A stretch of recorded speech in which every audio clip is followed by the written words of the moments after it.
Being lead designer at Lionhead is actually an interesting job because we have one of the industry design luminaries working here in Peter Molyneux. So I work very closely with Peter to define the game vision, and then I work specifically day to day on the team trying to bring those pillars and that vision to reality. And along the way I work pretty much several times a week with Peter reviewing the game, talking about the game, and trying to execute on both what we want to do and what he is encouraging us to do. You're still going to be a hero. You're still going to have swords, you're still going to have guns, you're still going to have magic. But this time you're going to be leading a country as well as that.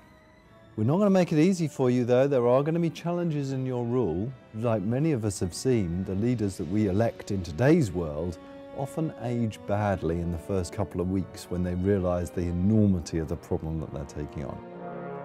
We have always been a game that tries to be fairly accessible and something that hits a broader audience. So with Fable 3, what we're doing is keeping that foremost when we're thinking about building it. But those that are long-term Fable fans won't be disappointed. Everything that they've loved about the Fable franchise will still be there. A role-playing game is all about, this is me playing the role of a hero and a king or a queen. It's really about not getting rid of every element of an RPG, but certainly making it something that people who aren't interested in that side of things will still enjoy. New technology in Fable 3, I think the main thing for me is Simon nodding in the background. The tools are actually a bit slower at the moment, so probably wouldn't want to talk about that. We've got a real issue with that. Move on.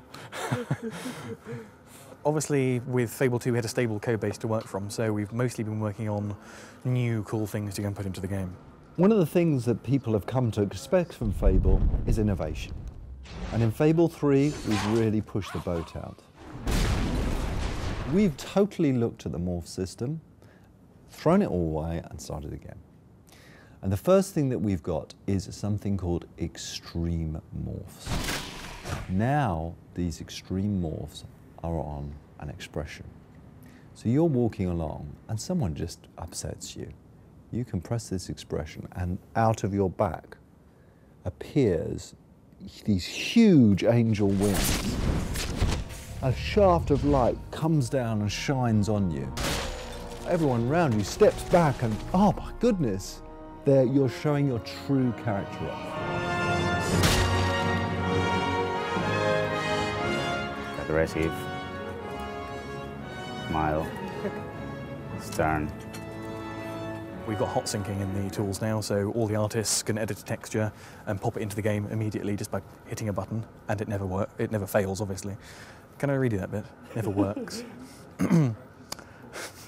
Never works. That's a Freudian slip. There's another thing which I think we could use for morphing, which is really interesting, which I've never seen before. And that is the weapon that you use. Why not have weapons change as you use them, that adapt themselves visually to your combat style and to your alignment? So imagine, how do you make the evil sword of ages? You make it by using it in an evil way. And as you use it, as you kill innocent victims, so you will see it glow and drip with blood all the time.